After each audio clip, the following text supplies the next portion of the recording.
Lakini kweli ndio maana na wakati fulani kwamba walisema kwamba wanaume wananyonya maziwa ya wanawake. Jamani. Kwamba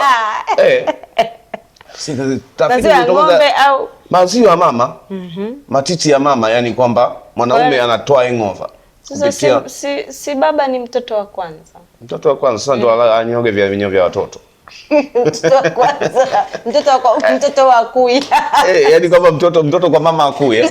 Sasa sio kwa mama, ananyonya kwa mke. Sasa ndio mtoto wake wa kwanza huyo. Mtoto wa kwanza Kwa hivyo ni tafiti ambazo zilikuwa zimetoka kwamba wanaume Iringa eti tunatoa hangover kwa maziwa ya mama. Hiyo tafiti ya lini hiyo, kwanza ya mwaka gani? Ingia kwenye mitandao, ni taasisi mojawapo ambayo inaweza kutoa, ni taasisi ambayo iko mkoani Iringa, wakiwa kwenye mafunzo kwamba watu wanaweza kulalamika, wanawake wanaweza kulalamika kwamba bwana kwamba bwana maziwa ya mama yananyonywa yananyonywa, kwa hivi kwamba watoto hawapati taarifa. Wamama wanalalamika. Wamama wanalalamika kwamba bwana wababa wamechachamaa. Baba anamaliza chakula cha mtoto.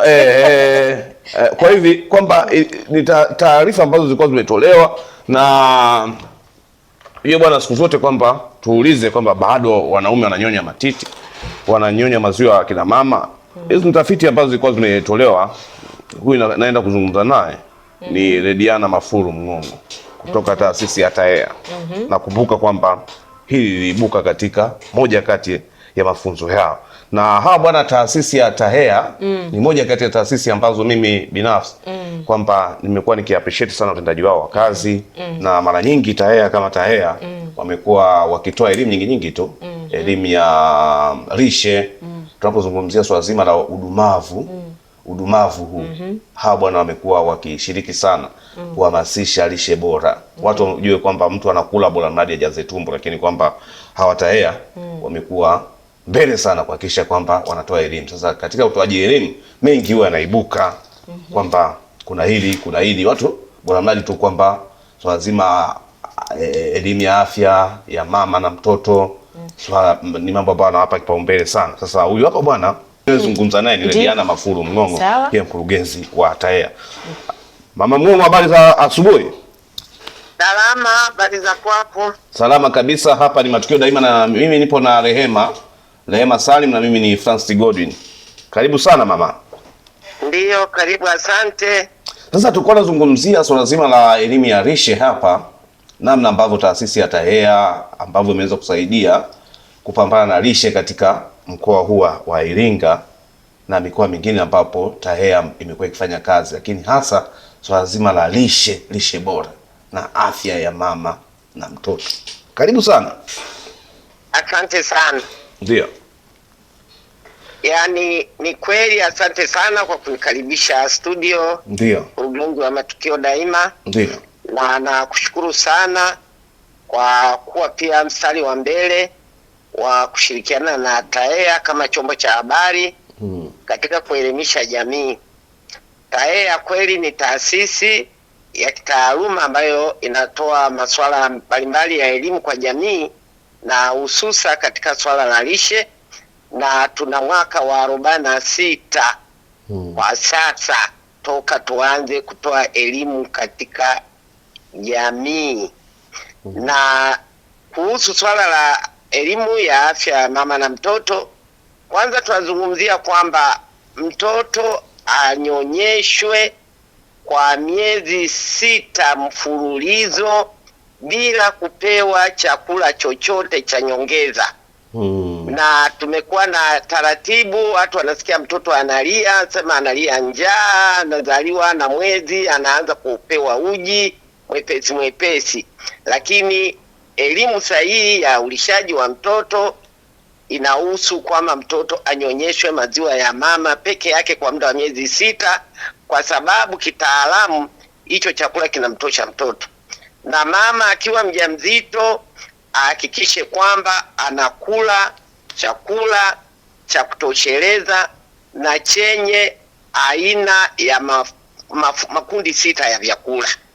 Maana yake ni kwamba anakula kutimiza mahitaji yake ya kimwili, lakini anakula pia kutimiza mahitaji ya kiumbe ambacho kiko tumboni.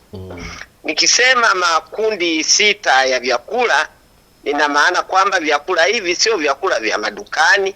Vyakula hivi ni vyakula ambavyo vinapatikana kwenye jamii zetu, na sisi ndo tunaolima, tunavipeleka sokoni. Kwa hiyo tumekuwa pia na taratibu, tunalima vyakula vingine tunapeleka sokoni badala ya kuacha pia matumizi ya chakula nyumbani. Kwa hiyo makundi haya ni kundi la mboga mboga, na hizi mboga wote bila kuzitaja tunazijua kwamba ziko za aina nyingi, hata zile za asili ikiwemo na mkunungu, aina yote ya mboga mboga. Na pia kundi lingine ni kundi la matunda. Matunda haya pia ni aina mbalimbali tunayolima, na haya makundi pia yanatofautiana na rangi. Wote tunayajua, mengine yana rangi nyekundu, mengine yana rangi. Kila aina ya rangi ina maana yake katika viinilishe ambavyo vinatumika mwilini. Aina ya 3 ni jamii ya mikunde. Jamii ya mikunde wote tunayajua, kwa sababu ya muda siwezi kutaja. Tunaelewa mikunde, ikiwemo kunde zetu, ikiwemo maharage, ikiwemo aina mbalimbali, ikiwemo mbaazi. Wote hivyo ni vyakula vinavyohitajika. Aina nyingine ni aina ya wanyama, asili ya wanyama na wadudu waliwao. Hao wadudu ni pamoja, wote tunajua kumbi, kuna senene, kuna aina mbalimbali ya wadudu kutokana na makabila mbalimbali na asili yao. Yenyewe nayo pia ni muhimu sana. Kwa hiyo aina ya wanyama ukiwaunda, ukila hata wale wadudu waliwao ambao wako kwenye mila zetu. Na jamii nyingine ni jamii ya mizizi. Haya mizizi, vyakula vya mizizi wote tunavijua, viazi vyetu, viazi vitamu, viazi mviringo, mihogo, vyote hivyo ni vyakula ambavyo vinahitajika mwilini. Na pia kuna nafaka, na juu ya hapo kuna aina ya mafuta, nazi nini, lakini na maji salama, safi na salama. Vyote hivyo tunahitaji katika mwili wetu. Kwa hiyo ukiangalia mtangazaji, hivi vyakula vyote tunavyo, na mpangilio wake ndio huo kwa siku, angalau uwe umegusa kila kundi lililotajwa hapo. Na kwa mtoto, kama ni mtoto, milo ambayo anatakiwa kula baada ya kuwa amemtimiza miezi 6, anatakiwa sasa aanze kuongezewa vyakula vya nyongeza, kwa sababu vile alipokuwa ananyonya ilikuwa inamtosha. Sasa unajua mtoto anaanza mazoezi, anaanza kukaa, anaanza kutambaa, anahitaji vyakula vya nyongeza. Na hivyo vyakula vya nyongeza unaanza kumwongezea taratibu, vikigusa makundi hayo niliyokwisha yataja. Na matokeo yake tunaelewa kwamba mtoto anahitaji kulishwa, kupewa chakula bora, na kama hakupewa, baada ya hapo ndio huu udumavu tunaohusikia, kwa sababu atakuwa unamuona amekuwa kimwili, lakini kiakili atakuwa hajawa sawa katika kufikiri, katika kutenda mambo. Na wote tunaelewa mkoa wetu unakabiliwa na tatizo la udumavu, na watu wengi wanakuwa na idioji, inakuwaje sisi ndo tunaolisha nchi nzima, na sisi ndo wenye vyakula vyote hivi nilivyovitaja, lakini sisi tunakabiliwa na udumavu? Hilo ndo swala ambalo limekuwa la kujioji, na maana yake ni kama hivi nilivyosema, kama hayo makundi hayakuzingatiwa na mtoto kupewa milo mingi, si chini ya milo 5 kwa siku, kwa sababu ujue tumbo lake ni dogo, anakula kidogo kidogo, na kama ananyonya aendelee kunyonyeshwa mpaka hata anapotimiza miaka miwili mpaka miaka 2.5 aendelee kunyonyeshwa. Na muda wa udumavu ni katika hiyo miaka 2 hapo. Kama mtoto akupata lishe bora toka akiwa tumboni akaja akazaliwa akupata lishe bora, basi ndo hayo matatizo ibuka. Na mama pia apate muda wa kupumzika akiwa mjamzito, apate pia muda wa kupumzika. Anafanya kazi lakini pia apumzike, na hata wakati wa kunyonyesha apate muda wa kufanya kazi, lakini sio kazi tu. Mtoto ameachwa huku, chakula si kiporo kilichobaki, ndo mtoto kabakiziwa. Basi hapo ndo tunapoibua matatizo haya ambayo nimeyasema, ndugu mtangazaji. Sasa chakula hichi cha mama, chakula cha mtoto hichi ambacho mama anapaswa kuweza kumwandalia, anapaswa kukiweka katika usalama upi ili kwamba chakula cha mtoto kibaki kuwa chakula cha mtoto?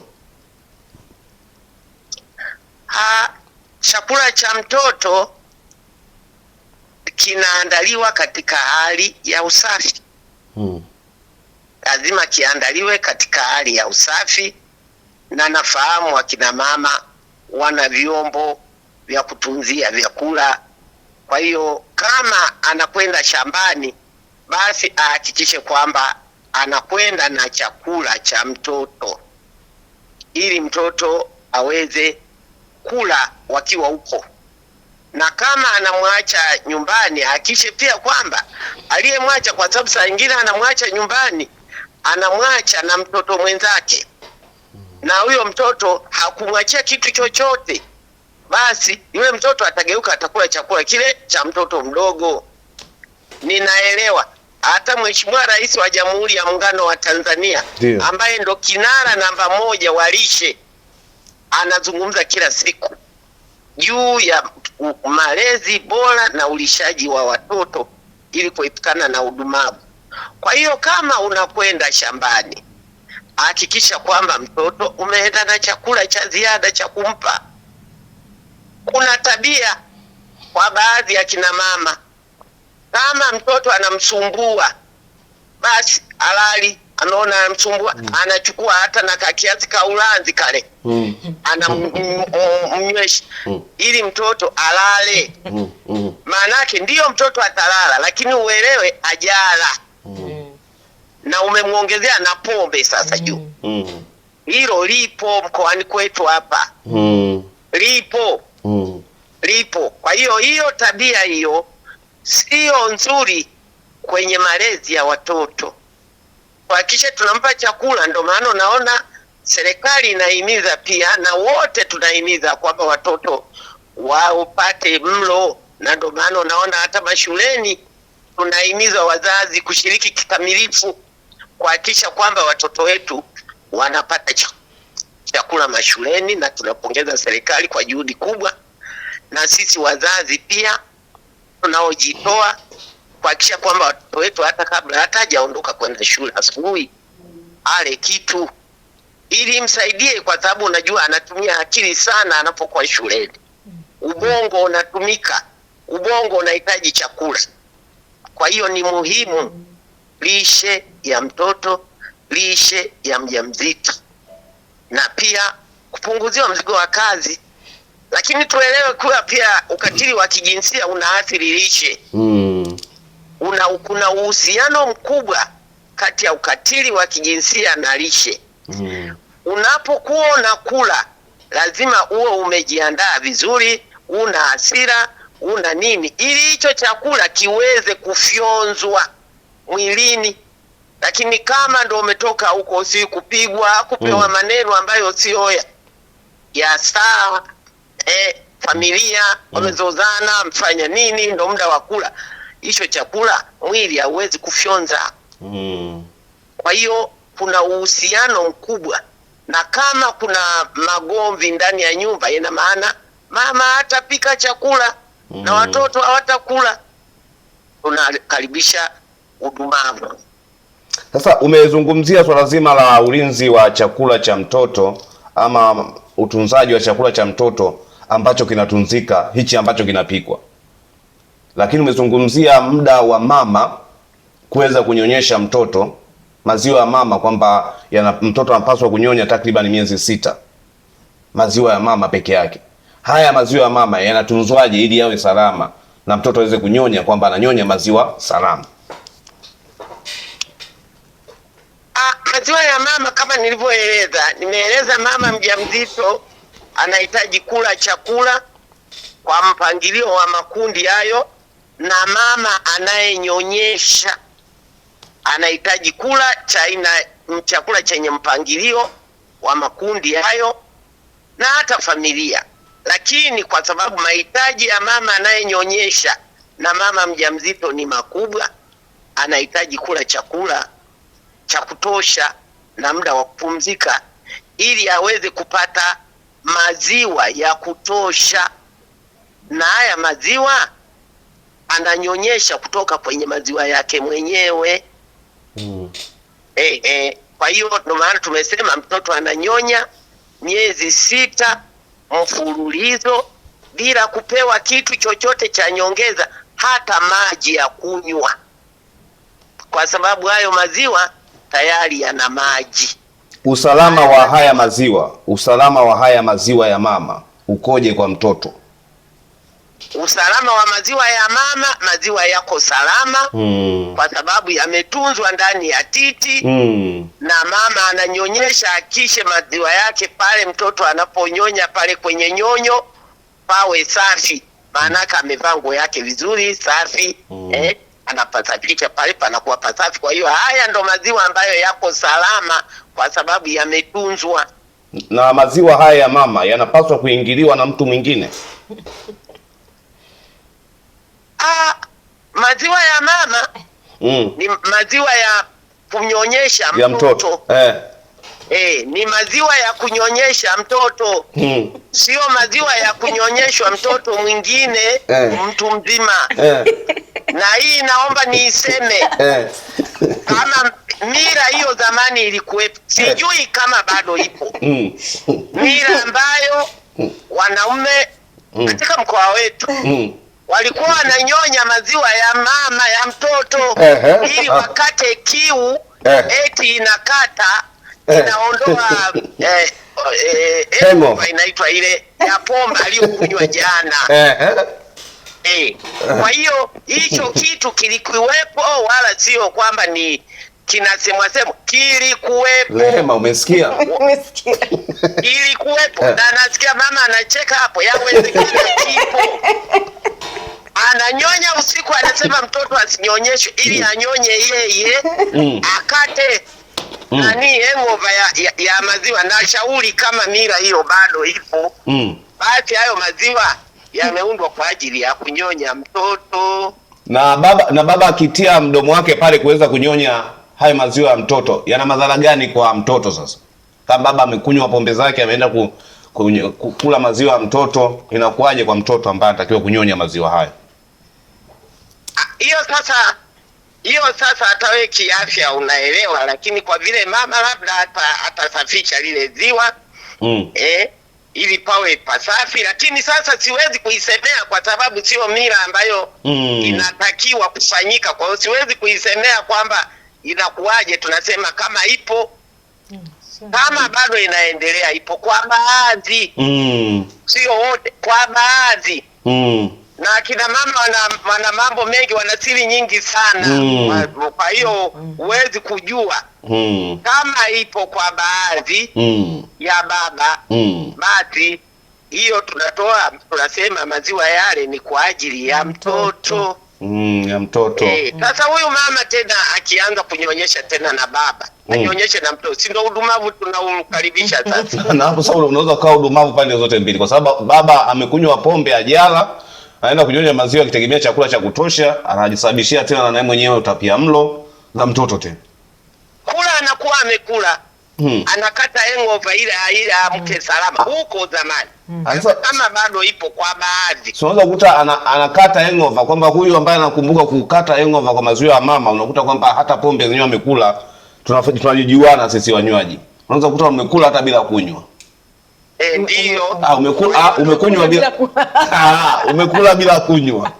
Umekunywa bila kula. Yeye hawezi kupata udumavu. Utapia-mlo kwa sababu umri wa udumavu umeshapita. Umri wa mdumavu ni kutoka 0 mpaka miaka 2. Kwa hiyo kama anao udumavu, alikuwa nao aliupata huko nyuma.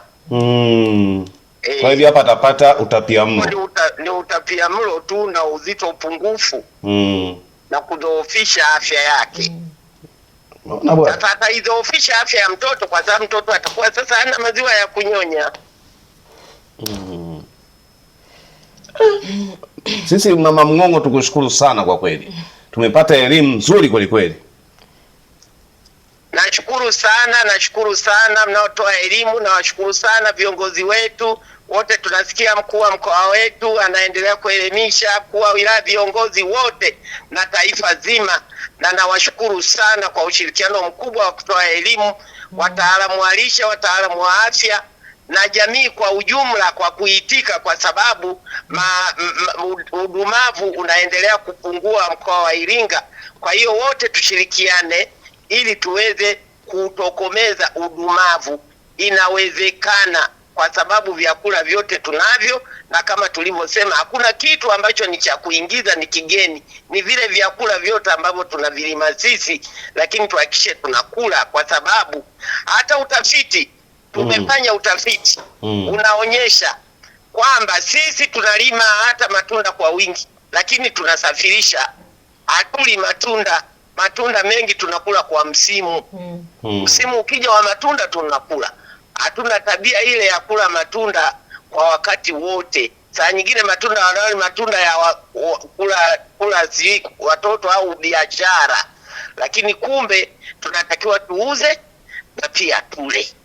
Vyakula vile tunaopeleka sokoni tuache vyakula sisi nyumbani, na vingine tuuze ili kuinua uchumi wetu, au tuuze baadhi ya vitu lakini tununue ili tuweze kuhakikisha kwamba tunakuwa na afya bora. Ufuge wanyama wadogo ambao ni rahisi watakuwa haraka na kuweza pia kupata mboga ya nyumbani, kama tulivyosema yale makundi ya jamii ya wanyama ambayo saa nyingine sio rahisi familia yote kupata. Lakini tukifuga kuku, tukifuga simbilisi, tukifuga sungura, hao wote tunaweza kuhakikisha kwamba tuna nyama ya kuongezea kwenye kundi la vyakula. Sisi tukushukuru sana mwalimu wa lishe Mama Rediana Mafuru Mng'ong'o, lakini kubwa kuliko yote ujue chanzo cha yote haya kwamba tunataka tuweze kufahamu bado anaendelea. Nikamwambia bwana, mimi nakumbuka ilishawahi kujitokeza katika moja kati ya mafunzo endelevu ambayo amekuwa akitolewa na TAEA kuhusiana na wanawake kulalamika kwamba bwana, kuna baadhi ya wanaume wanakata hangover kupitia maziwa ya mama. Sasa tumsikilize Mama Mng'ong'o, lakini kwamba tumeweza kufika huko na kwamba zilikuwepo hizo mila, na inawezekana bado zipo, ila wakina mama wamepunguza kulalamika. Ndiyo. Na mila za kuwanywesha kina mama, baadhi ya kina mama kuwanywesha watoto pombe ili walale wasiwasumbue, hilo nalo bado lipo janga, na tuendelee kupunguza baadhi ya kina mama. Elimu inaendelea kutolewa, lakini tunaomba tushirikiane jamii yote. Utunzaji wa mtoto ni wa baba na mama na familia nzima. Ndio. Wote tutimize wajibu wetu ili tupambane na udumavu. Mabadiliko yanaanza na mimi na wewe. Na sisi wote kwa pamoja tutaushinda udumavu mkoani Iringa na Tanzania kwa ujumla. Asante sana Mama Rediana Mafuru Mng'ong'o. Sikia Mama Rediana Mafuru Mng'ong'o hapa ambavyo ameweza kueleza ukatili huo ambao ulikuwa ukifanyika kwa baadhi ya wanaume kunyonya maziwa ya watoto, na hali ambayo yapelekea mtoto kukosa lishe bora. Sasa tuangazie upande wa pili wa wenzetu ambao wanapambana na ukatili wa kijinsia. Walishapata kuweza kusikia malalamiko kama hayo ya mama kwenda kulalamika kwamba bwana, baba fulani anakuja kukata hangover kupitia maziwa ya mtoto, kwamba hiyo tabia ambayo Mama Mng'ong'o ameisema kwamba baadhi ya wanaume wananyonya maziwa ya malalamiko haya yamewafikia hawa na harakati ukatili huu upo, wameshawahi kusikia. Jeni Mwalembe, habari za asubuhi. Habari ya studio. Salama kabisa, habari ya kwako? Njema kabisa. Mnisamee kwanza, niko safarini, kwa muda wote mtandao unaweza ukakata. Okay. Ni kutoka Sauti ya Jamii Ndio. Tunazungumzia swala zima la masuala ya baadhi ya wanaume ambao wamekuwa wakilalamikiwa kwamba wamekuwa wakikata hangover kupitia maziwa ya mama. Nyie kama Sauti ya Jamii mshawahi kulalamikiwa ukatili huu na wanawake kwamba baadhi ya wanaume wanafanya hivi? Karibu sana. Asante sana Francis Godwin. Na sisi kama Sauti ya Jamii tumepokea tu mara moja wala mara mbili kuhusiana na swala hili la ukatili akina baba, kana kwamba kunyonya maziwa ya mtoto wakati mwingine anaona kabisa kwamba bora yeye aweze kukidhi haja yake kuliko mtoto. Kwa ni malalamiko ambayo tumekuwa tukiyapokea sana, na ndoa nyingi zimekuwa zikiwa matatani kwa sababu mama hawezi kukubali kwamba baba aweze kuridhisha hisia zake alafu mtoto athirike. Kwa ni kesi ambazo tumezipokea mara nyingi sana, na kwa kupitia kipindi hiki mimi niweze kusema kwamba kina baba ni muhimu kwamba wakaelewa kwamba wao wana mbadala, lakini mtoto hana mbadala. Mtoto anatakiwa anyonye maziwa ya mama kwa miezi 6 bila kupewa chochote. Kwa hiyo ni muhimu akina baba waweze kuwaelewa kina mama, lakini wajue kwamba kwa kufanya hivyo wanakuwa wamekiuka haki za msingi za mtoto, lakini pia ni kumkosea pia mama, kwa sababu mama anakuwa kwa majukumu yake ya kumnyonyesha mtoto, kumsaidia mtoto aweze kukua vema kiakili, kihisia hivyo. Tukushukuru sana Jeni Mwalembe. Asante sana na natakia kila jema studio. Sasa huyo bwana ni Jeni Mwalembe. Umeona bwana? Huyu ni Jeni Mwalembe. Kwa hiyo kina baba wanachukua, yani wanazuia haki za msingi za mtoto kupata maziwa ya mtoto kuweza kupata lishe bora kwa miezi 6. Kwa hiyo anapunguza kile kiwango cha chakula ambacho mtoto anatakiwa kukipata. Unajua baba ana kama akiamua kunyonya maziwa haya mama anachukua kwa kiwango kikubwa kuliko mtoto. Tuangalie kwa mila na desturi, kwa sababu Mng'ong'o hapa mwishoni amekemea tamaduni hizi mbaya za kina baadhi ya wanaume wa mkoa wa Iringa ambao wamekuwa wakitoa hangover kupitia maziwa ya mama. Sasa tuangalie kiutamaduni kwa wakazi wa mkoa wa Iringa, hii ya baadhi ya wanaume kunyonya maziwa ya kina mama kwa maana kuweza kutoa hangover, kimila ikoje? Lakini baadhi ya wanawake ambao wamekuwa wakiwanyesha pombe watoto wadogo kwa maana kuweza kulala. Hii kitamaduni kwa wakazi wa wamekuwa wakinyeshana ulanzi, wamekuwa wakiwanyesha komoni, kwamba kimila ikoje? Sasa huyo hapa bwana ni mwenyekiti wa waganga wa tiba asilia mkoa wa Iringa, Bwana Simba Kasige. Habari za asubuhi mzee Simba Kasige. Salama, habari yako? Salama kabisa, habari za kazi? Nzuri tu. Mzee Kasige, kwamba tumekusogeza asubuhi hapa baada ya kuzungumza na baadhi ya wanaharakati, hususani taasisi ya TAEA ambayo inashughulisha na swala zima la lishe bora na mambo mengine, lakini pia tumesikia wenzetu wanaharakati wa mapambano ya ukatili wa kijinsia mkoa wa Iringa, swala hili la baadhi ya wanaume ambao wamekuwa wakilewa pombe, na anapolewa pombe, anapotaka kuweza kukata hangover anaenda kunyonya maziwa ya mama. Lakini baadhi ya wanawake ambao wananyonyesha, anapoona anataka mtoto alale, anamnywesha ulanzi au komoni. Nyie kama wazee wa kimila mmeshapata kuyasikia haya, na kama mmesikia, nini wito wenu kwa baadhi ya wanaume na wanawake ambao wananyonyesha watoto pombe? Karibu sana. Kwanza mimi nikwambie hivi. Ndio. Swala la mtu mzima kunyonya maziwa ya mama ni katili na ni upotofu kwa mazingira. Hayo mazingira si kwetu, hayapo hayo. Ni ujinga tu, mtu anakuwa mjinga tu, ana historia yake ya kipumbavu. Hakuna sababu ya mtu kunyonya maziwa ya mama. Maziwa ya mama ni chakula cha mtoto basi peke yake. Kabisa. Lakini swala la ulazi na common, sisi tunapokuwa mazingira ya zamani na sasa ni tofauti. Sisi wakati tunapokuwa hiyo ilikuwa ni kama chakula cha kawaida. Mtoto kulishwa kiporo ilikuwa ni kawaida, na kwa kweli tumekuwa tuna maisha mazuri tu mpaka sasa. Sisi tulikuwa tunakuwa wakati wote tulikuwa tunanyweshwa ulanzi, sio kwamba ili ulale basi tu, ni mazingira tu ya kawaida. Mila zetu zilikuwa zinapendeza tu, mtoto anakula vitu vile, lakini hazuliki pia. Kinachotakiwa mtu ananyweshwa ule ulanzi, lakini bado anapata chakula kingine, chakula anachemshwa mboga, anakula mboga nzuri, haina chumvi, lakini mboga ni nzuri tu, maana hata chumvi ilikuwa pia ni shida. Kwa mila zetu zamani ilikuwa hata chumvi nyingi mtoto kulishwa ni kosa. Lakini sisi tumekula vitu hivyo na tuna afya nzuri mpaka leo hii. Hivyo ni vitu vilikuwa kwa wakati huo ni vya kawaida, lakini kwa sasa ni unaonekana kwanza sio mtu wa kawaida kumnyesha mtoto pombe. Lakini kwa wakati huo sisi tulikuwa tunaona ni chakula kizuri na kimetulea mpaka sasa tumezeeka, na wazee wengi wa zamani unakuta wapo mpaka leo walikuwa wanakula vyakula hivyo. Ilikuwa akinywa ulanzi na kwa kawaida. Mtoto mdogo kunyeshwa pombe ilikuwa ni kawaida tu, lakini mazingira yale ya wakati ule yalikuwa ni mazuri tofauti na sasa. Kwa wakati huu hivi vidawa wanavyovileta walungu kutulisha, pia zinalishwa watoto wakati wana mimba, mama anachomwa sindano akiwa na mimba.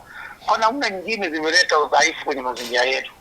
Wakati huo sisi ilikuwa hakuna sindano, mtoto ana mama ana mimba, anakula mboga za majani, anakula hivi, hata akijifungua tu alikuwa anaweza akala hata mboga za majani na akapendeza.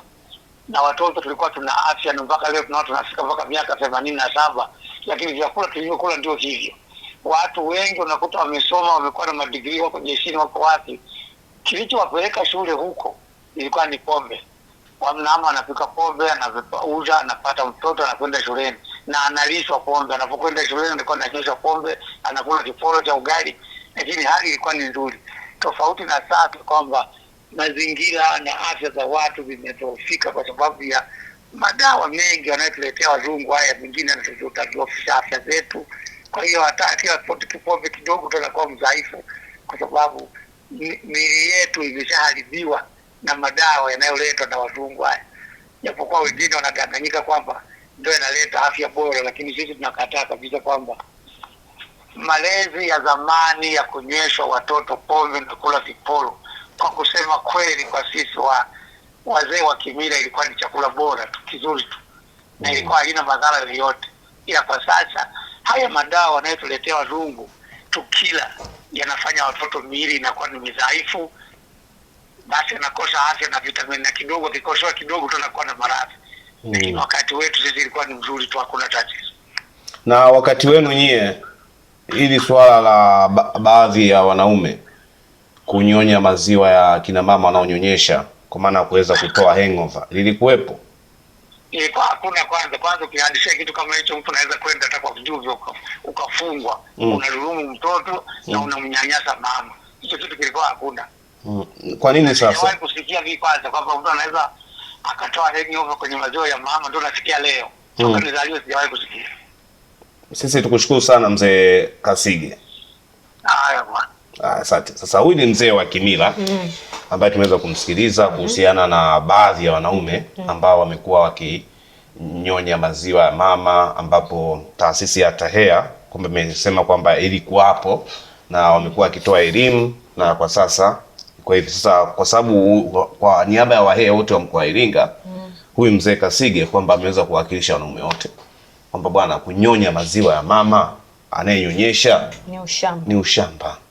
Kunyonya maziwa mama anayenyonyesha ni ujinga. Ni ujinga, na ujinga sio tusi.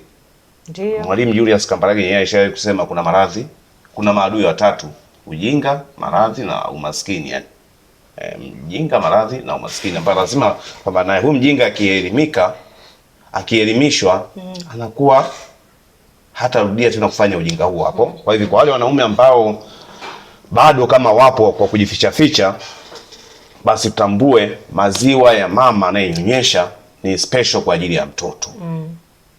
Kweli. Rafiki yangu Jeni, mambo? Afu siku hizi nakuona huna furaha kabisa toka umemaliza hicho kidato cha 4. Shida ni nini rafiki yangu? Shoga yangu Halima, mwenzangu una kazi. Mimi nahangaika siku zote, sina hata ajira shoga yangu. Yaani hata genge lenyewe tu sina. Na una smartphone kabisa unaenjoy, afu unasema kazi huna kweli? Shoga yangu, nifanyeje mie? Kuna watu wanaitwa Isadukiro entrepreneur. Kwani hujawasikia hao? He?